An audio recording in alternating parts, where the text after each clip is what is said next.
I welcome you all to another tutorial video session. First, I would like to thank you so much for watching my previous video.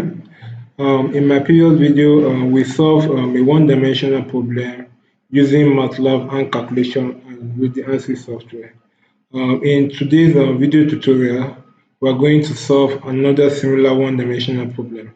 It's very similar to the previous problem that we've tackled, but in this problem, we have two boundary conditions in the question.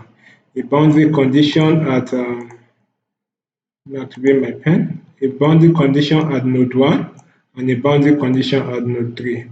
So we have two supports in the one-dimensional problem, and our point load is acting to the left of node 2. So that's the difference between this question and the previous one-dimensional problem we solved. In this question, we are asked to determine the deformation at node 2, that is the displacement at node 2 due to the 160 kilonewton load applied. And we are also required to determine the stresses in the two material part 1 and material part 2, denoted by the triangles. Material part 1 is the part between node 1 and node 2, which is 90 mm long, and material 2 is between node 2 and node 3, and it is 120 mm long. First, we are going to solve this question by hand calculation. Then I will also solve the question by the finite element procedure using both the elimination method and the penalty approach. Then in my next video, I'm going to solve this problem on the Ansys working environment. So I'll move to the next slide now.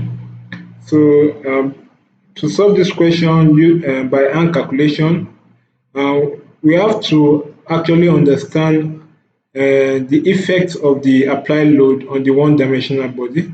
We have an applied load at node 2. How does it affect element 1 and element 2? When the load 160 kilonewton is applied at node 2, it actually compresses material 1 between the support and the load. So material 1 will be in compression, and material 2, the 160 kilonewton load actually stretches material 2. So material 2 will be in tension. So the overall effect of the 160 kilonewton force is to compress material 1 and to stretch material 2. And for equilibrium, the compression in material 1 is equivalent to the stretching, the extension in material 2. So that is one equilibrium equation that we can use to solve this problem.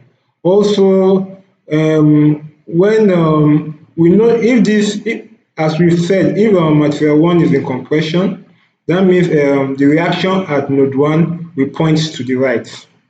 Right? I think I'm correct. That assumption is fair.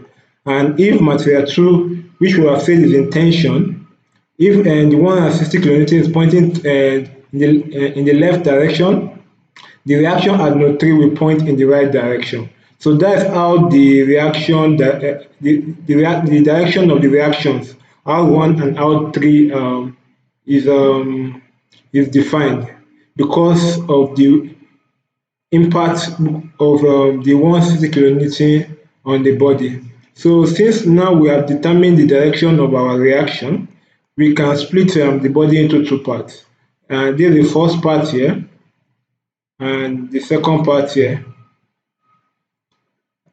So, the first part is the material 1 is acted upon by the reaction force R1, and material 2 is acted upon by the reaction force R3. We can write another equilibrium equation at node 2. At node 2, we see the force acting at node 2 is 160 kilonewton. And if you look at this two interaction here, the force acting at node 2 in the two body is they are both R1 and R3 are both pointing in the left direction. R1 plus R3 is equals to 160 kilonewton. So that's another equilibrium equation we can use to solve the problem. The first equilibrium equation is that the compression in material 1 is equals to the compression deformation in material 1 is equals to the tension deformation in material 2. And the second one is R1 plus R3 equals to 160. So I'll move to the next slide where we will see the calculation. So we see the two bodies separated. Here I wrote let DL1 and DL2 represent the extension in element 1 and element 2 respectively. The DL1 is the compression of material 1, while DL2 is the extension of material 2. So because we can write an equilibrium equation that both of them are equal. So DL1 equals to DL2. So the extension is given by, we know the general formula, extension is given by PL over EA, where P is the force. For our material 1, P is the reaction, R1. L1 is the length of the bar, E1, A1. So we can equate the two deformation quantity together. And once we equate it and we substitute our variable, we get this relationship here. R3 equals to 1.5 R1. So this is our first equation 1. And I've said in our second equation, that is the equilibrium of the forces at node 2. The R1, this R1 and R3 equals to the 160 kilonewton applied. So that is the second equilibrium equation. So which I wrote here, R1 plus R3 equals to 160.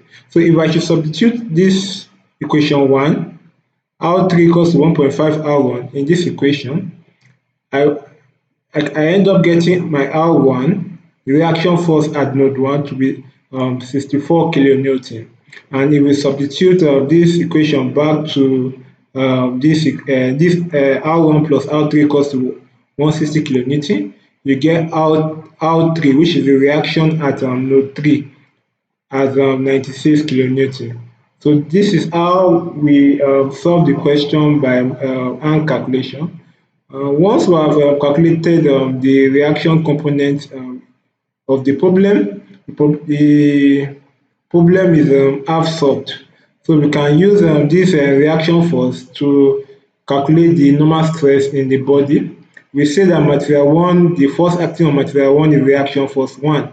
So the normal stress is force over area, that is reaction over area, R1 divided by A1. So we say R1 is 64 kilonewton. That is 64,000 newton, and A1 is the area of material 1, 50 mm square. So if we compute it, we get our stress at 1,280 megapascal, or 1,280 newton per millimeter square. We do the same thing for material 2. We can compute the normal stress. The normal stress is force over area, and the force acting on material 2 we see is R3. Oh, this is a mistake here. This is supposed to be R3. So R3 divided by the area of the cross-sectional area of material 2. So if we compute it, we get our normal stress to be equals to 960 megapascal. So to get the deformation in both material, we say deformation is equal. So we can just choose one of these relationships. Say I'm choosing this relationship, R1 times L1 divided by E1 over A1. I can get the deformation in both of the material. So the deformation is written as DL, the extension. So I'm using the first material to calculate my deformation. Both deformation in both material are equal. So if I should compute it using the relationship, my R1 is 64 kilonewton, L is 90 mm, that's the length of the material part. E is the Young modulus, which is 200 gigapascal. A is the cross-sectional area. So we get our deformation to be 0.0 576 mm. So we can say, in summary, we can say the effect of this 160 kilonewton load on the structural body is to compress material one by 0. Sorry, is to by 0.576 mm. Is compress material one by 0.576 mm, and also to stretch material two by 0.576 mm. And when this load is applied, we get reaction force at node 1 and node 3, which we calculated. So that is the solution to the AND calculation for this problem. Moving on to the finite element solution. First, we are going to solve this same problem using the elimination approach, the elimination method. Using the elimination method, as we did in our previous lesson, we need to eliminate rows and columns where support degree of freedom is found. In our problem, we have support degree of freedom at node 1 and at node 3. So we are going to eliminate the rows and column at node 1 and node 3. Um, because in our structure, in our finite element model, our finite element model has 3 nodes. Our matrix equation, our local stiffness, global local stiffness matrix will be a 3 by 3 matrix. So that's why I have a 3 by 3 global stiffness matrix here, multiplied by the deformation quantity at the node Q1, Q2, Q3 equals to the force vector. The force vector at node 1 is 0. That's why I have 0 here. This 0 here. The force at node 2 is 160 kilonewton, but because the force is pointing to the left, it is negative. So it will be minus 160,000 Newton. And the force at node 3, there isn't any force at node 3, so we have 0. So we have 0. Oh, I made a mistake here. I'm sorry. This quantity, this is not supposed to be here. We only add that sorry,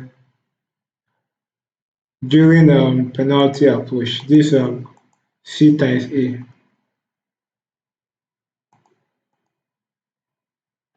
So we have 0 minus 160 Newton and 0 as our force vector. And we need to eliminate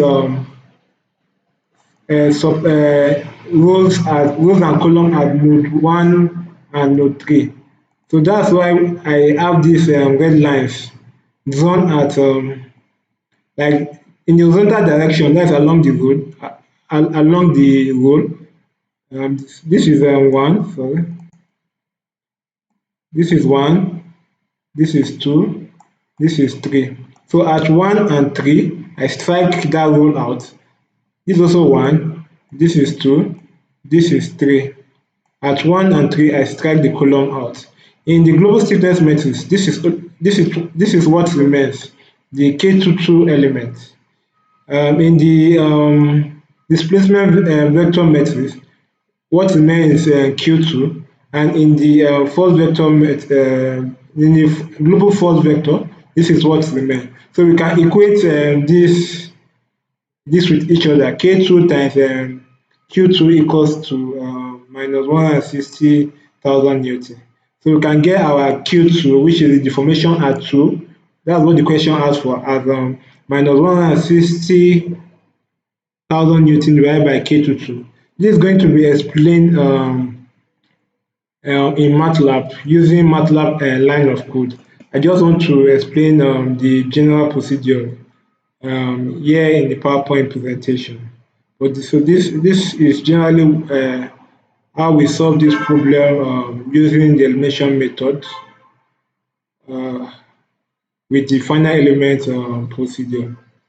To solve the problem with the penalty approach, we don't strike out rows and columns like in the elimination method. Instead, what we do, we add a last stiffness where we have support degree of freedom.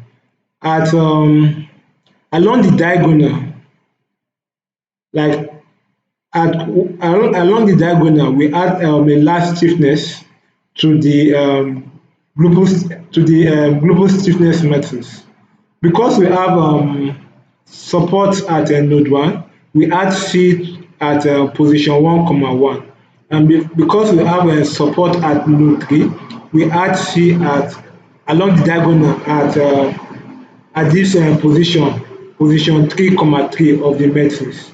If there was a support at node 2, that means we need to add C to the K22 elements here. But because we don't have support at node 2, not we don't need to add any value to this component. So we add last stiffness at 1, comma 1 and 3, comma 3 of the local stiffness matrix. And to the force vector here, we need to also make some modifications to the force vector. We need to add a C multiplied by A to the position where we have support degree of freedom. That is at 1 and at 3. At 1 and at 3. So that's why you see C times A written at 1 and at 3. However, because we don't have gap at both supports, the C times A is equivalent to 0.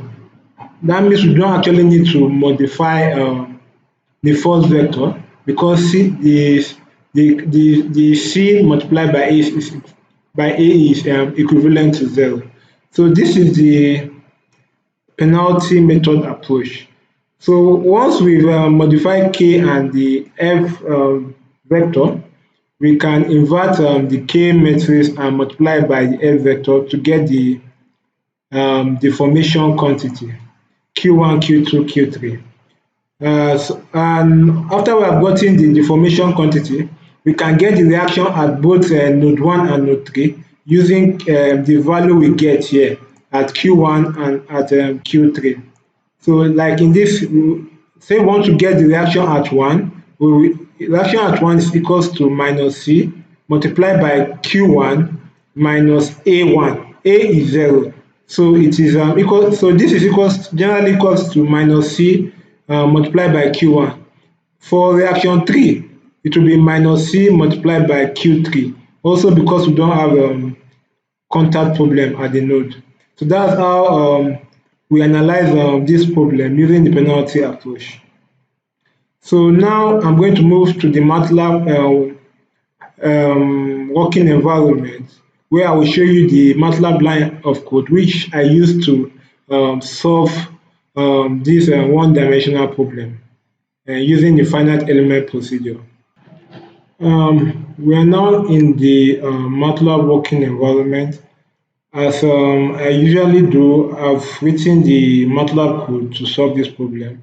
First, we are going to look at the solution of this problem by using the elimination method. So this is the statement problem again. We have two bodies and two boundary conditions at node 2 and node 3 with a point load at node 2, 160 kilonewton pointing to the left. So the first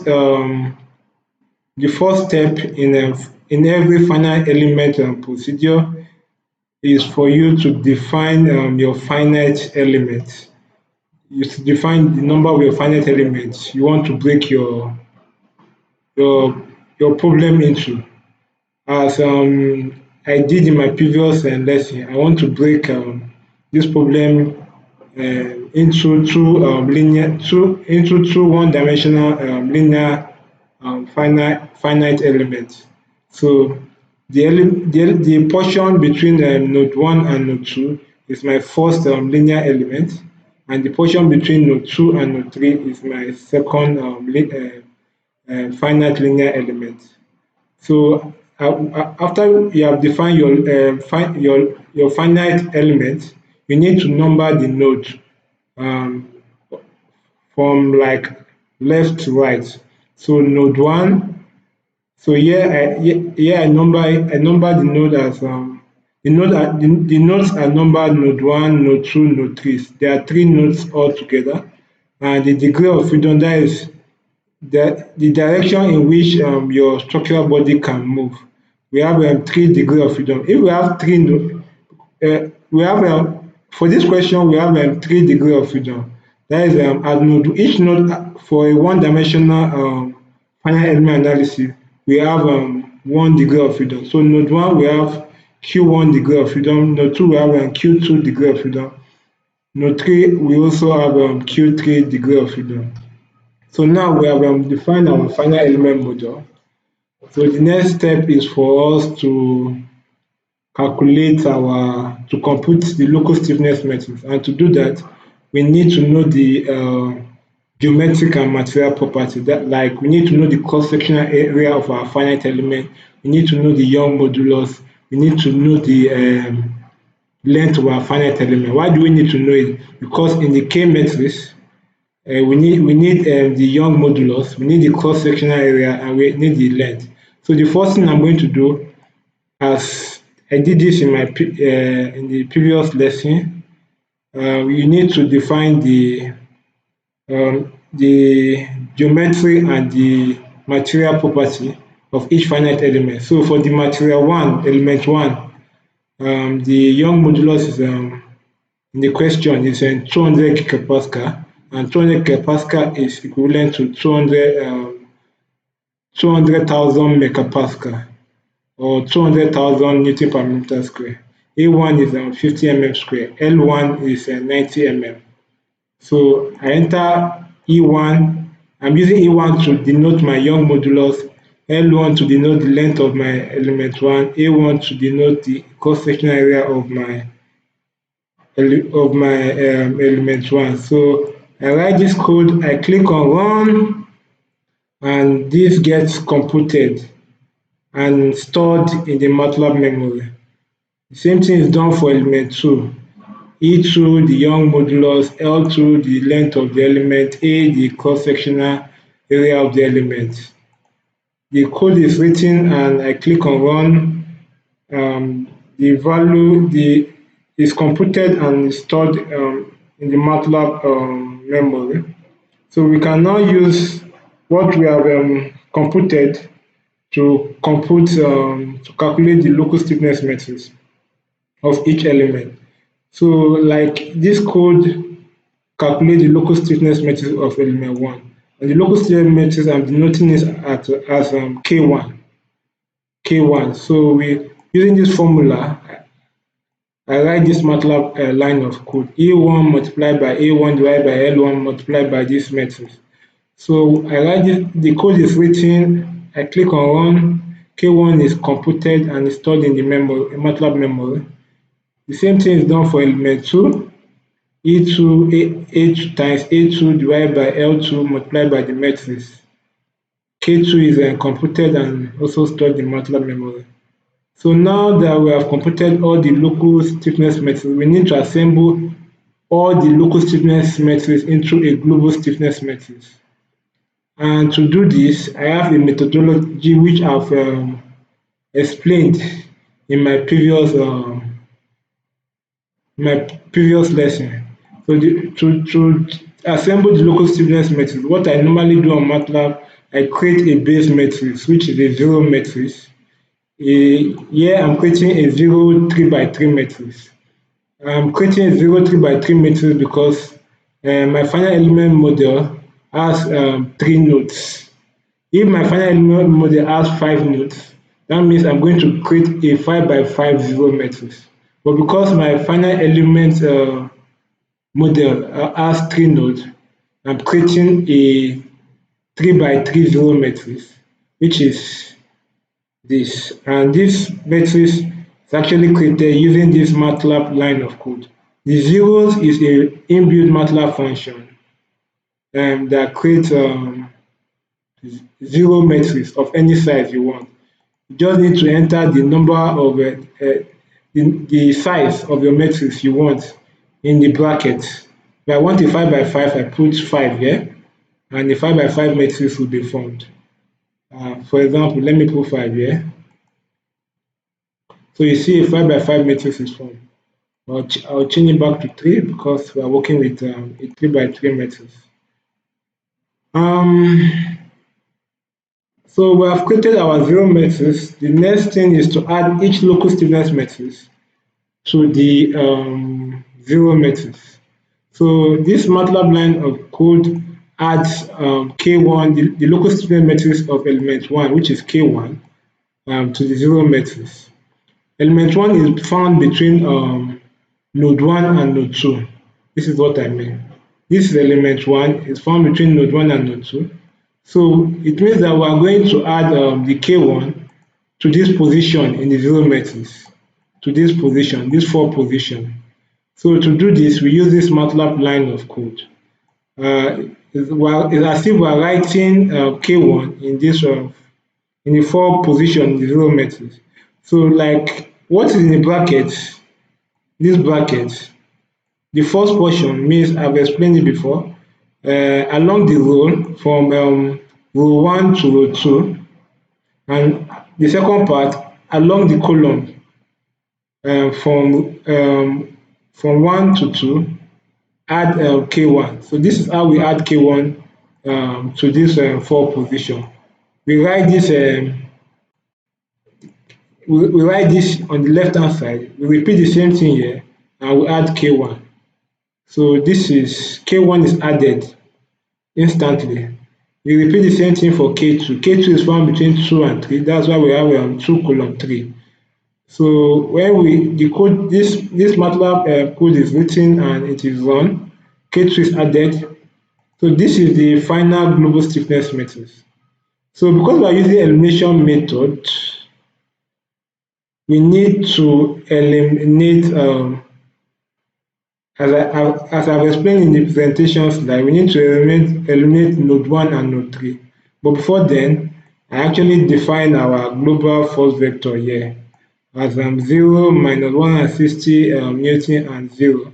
0 because we don't have any load at node 1. We have a 160 kilonewton load pointing to the left at node 2. That's why this is negative. At node 3, we don't have any load, so this is 0. So this is our global force vector. So as I said, if we, like this, these are our global stiffness matrix. If we eliminate row 1 and row 3, column 1 and column 3, we only have this element remaining. That is 2.7778 times 10 raised to the power 5. So that's our global stiffness matrix. So I actually extracted that value using this MATLAB line of code. You can see the mod K here is representing my modified global stiffness matrix.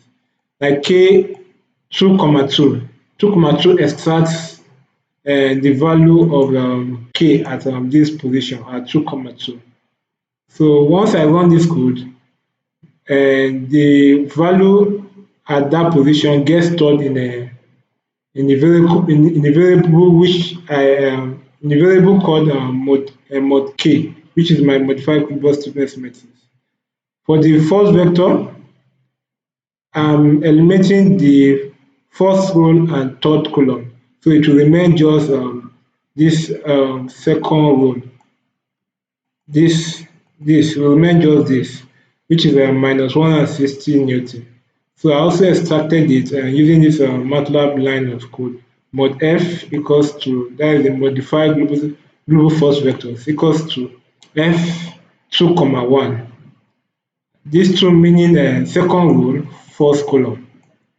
So my modified force vector is minus 160 Newton. So after we have defined our modified global stiffness matrix and our modified force vector, we can compute the displacement Q2, which is our modified global displacement vector. Let me write it properly. Our modified global displacement vector actually has just one value, which is Q2. So if we, yeah, I just wrote it like using normal matrix notation, inverse of mod K multiplied by mod F. So if we compute this, we get our Q2, which is our modified global displacement vector, to be equals to minus 0.576 mm. I'm working in millimeter, minus 0.576 mm. So the displacement at Q2 has been calculated as minus 0.576 mm. So the next thing now is for us to compute the normal stress. The formula is not here. Let me quickly copy the formula from another live script. Sorry. Copy. So this is the formula for the normal to compute the normal stress in each element. So for element 1, we can use this formula to compute the normal stress. E is our Young modulus, L is the length of the finite element, Q1 is the displacement at the initial node, the start node, Q2 is the displacement at the end node of the finite element. If we are considering finite element 1, Q1 will be 0 because we have a support degree of freedom at Q1. At Q2, Q2 will be this displacement here. Q2 is minus 0.576. So that's why my Q vector here, I wrote 0 semicolon mod Q. Mod Q is minus 0.576. So if I should run this MATLAB code, we get our normal stress for the finite element 1 to be equal to minus 1.28 times 10 to the power 3 Newton per millimeter or megapascal. The same thing can be done for normal stress of element 2. For element 2, our initial node is Q2, and Q2 is minus 0.576, which is mod Q. And Q3 is, because we have a support degree of freedom at node 3, Q3 is 0. So we compute this MATLAB line of code and we get our normal stress in element 2 to be equal to 960 Newton per millimeter square or 960 megapascal. If we compare this result to our hand calculation, we will see that the result is exactly identical. So our sigma 1 here is minus 1280 Newton per millimeter. Sigma 2 is 960 Newton per millimeter. Let me go back to the PowerPoint slide to confirm this value. In our manual calculation, we also see that the normal stress for element 1 is minus, I say it's minus, is 1280 megapascal. The minus is not there, but we know that the element is in compression from the direction of reaction 1. The minus is denoting that element 1 is in compression. It's exactly the same, and element 2 is 960 megapascal in tension. So you can see that the stress value of the final element solution is the same with the stress value of our hand calculation. And we can also see that the deformation in the bar is 0.576, which is what we got as our Q2 in our final element solution. So this is how we use elimination method to solve this type of problem. Next, I'm going to also solve this problem using the penalty approach. I will move back to my MATLAB working environment. So we want to solve the same problem using the penalty method. So I also have a live script that solve the problem using the penalty method. So I'm going to go straight to the parts where there is a difference between the elimination method and the penalty method. I'm not going to explain it.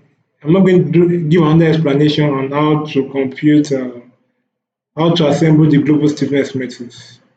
So after we've computed the global stiffness matrix, which is what we have here, for the penalty approach, we need to add a last stiffness to node 1 and node 3 because we have support. We need to add a last stiffness to position 1 1 and position 3 3 of the global stiffness matrix because we have support degree of freedom at node 1 and node 3. So, and that last stiffness is defined as um, the maximum number in the global stiffness matrix multiplied by 10,000. I wrote 1,000 here. Let me change it to 10,000. So let me run the code again. So multiplied by 10,000. So C is computed as this. The largest value in this global stiffness matrix is 2.778 times 10 to the power 5. So we multiply this value by 10,000. So this MATLAB code does exactly this. We have a function here called the max function, which extracts the maximum value in the K matrix. I only need to input the K matrix in the function, and C gets computed the way I want it. So C is 2.778 times 10 to the power 9. So as I said, we need to add this C value to this position 1 1 and position 3 3. Why? Because we have support degree of freedom at that point. So at K 1 comma 1, we add C to it. So this MATLAB code performs this operation. So at K1 comma 1 equals to K1 comma 1 plus C. So C is added to this position with this MATLAB code. For the third position, that is at 3 comma 3, we also add C to it. So if we should run this code, C gets added at 3 comma 3. So after we've modified, this is the modified global stiffness matrix. After we have done this, we write the force vector based on the force at the node. At node 1, there is no force, 0. At node 2, we have 160 kilonewton pointing to the left. So that's why we have a minus 116,000 newton here. And at node 3, 0. We don't need to add we don't need to modify this force vector as I have explained in my presentation slide because we don't have a gap problem. So this is our force vector, which is also our modified global force vector. So what we need to do, the next thing we need to do, we need to compute our displacement vector, the inverse of K multiplied by the force vector. So if we should do this, this is calculated. This is minus 0.000. That's maybe at the 6th or 7th value. There's a value here, but it's very, very small. MATLAB is only showing this value to 4 decimal place at node 1. The same thing at node 3. MATLAB is only showing this value to 4 decimal place. But at node 2, we get our displacement at node 2 to be equal to minus 0.576, which is the same thing with which is what we got in the elimination, which is the same thing we got using the elimination method. So we can compute the stress in the same fashion using this same equation. We can compute the normal stress using the same equation. I'm not going to explain this again because it's the same thing with the elimination method.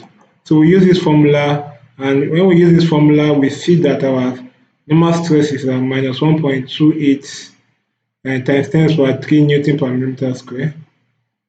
and our normal stress in element 2 is 959.9923 Newton per millimeter square. This is supposed to actually give us 960, but it's giving us 959.99. It should tell you that the finite element method is not an exact solution, it's an approximate solution. You see, it gives very close value to the actual answer.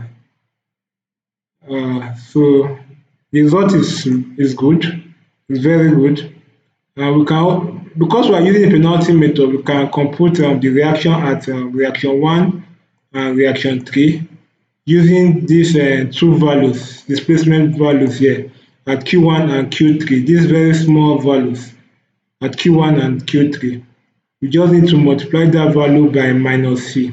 At R1, minus C multiplied by the displacement at 1. At R3, minus C multiplied by the displacement at position 3. So if we should run this R1 line of code, we get our reaction at 1 to be 64,000 Newton. This is 64,000 Newton, 6.4 times 10 to the power 4 Newton. R3 is 95,999 Newton, or very close to 96,000 Newton. So let's say R3 is 96,000 Newton, R1 is 64,000 Newton. Let's compare this result with our hand calculation. I'll go back to the presentation slide. So we see that our reaction is at node 1, R1 is 64 kilonewton, that is 64,000 Newton. And our reaction at node 3 is 96 kilonewton, that is 96,000 Newton, which is exactly the same with the finite element solution. So this is how we apply finite element approach to solve one-dimensional problem using the MATLAB software program. So now I've come to the end of my lesson for today. In my next video, I'm going to explain how we can solve this same problem using the Ansys program. We are going to solve this problem in the Ansys working environment. I've actually done this before now, and I got this result. You can see this is my two elements. At node 1, we see this is the deformation color plot. At node 1, we see the deformation is 0 mm. At node 3 is also 0 mm. At the intersection of the two parts, you can see that it is minus 0.576 mm, which is the same thing we got. In our hand calculation and our finite element calculation on MATLAB. You can also get deformation in between the two, in between the node points. Say somewhere between node 1 and node 2, we have the deformation as minus 0.3074. So this is the deformation color plot. This is the area force color plot. You can see that the area force in this member is 64,000 Newton, while this is 96,000 Newton. So which is what we got in our, this is what we use in our hand calculation. We say that R1, we say that material 1 is compressed by R1, and R1 is 64 kilonewton, 64,000 Newton, which is what we have here. And we say R2 is stretched by R3, and R3 was 96 kilonewton, 96,000 Newton. So we see that the Ansys result gives the same result with hand calculation and our manual finite element calculation. I'm going to explain how to solve this problem on Ansys in my next lesson. So please stay tuned to watch my next lesson. I'm very grateful for taking the time to for you taking your time to watch my video, and I hope you've actually learned something from the long lesson. Thank you so much for the time. Have a nice day.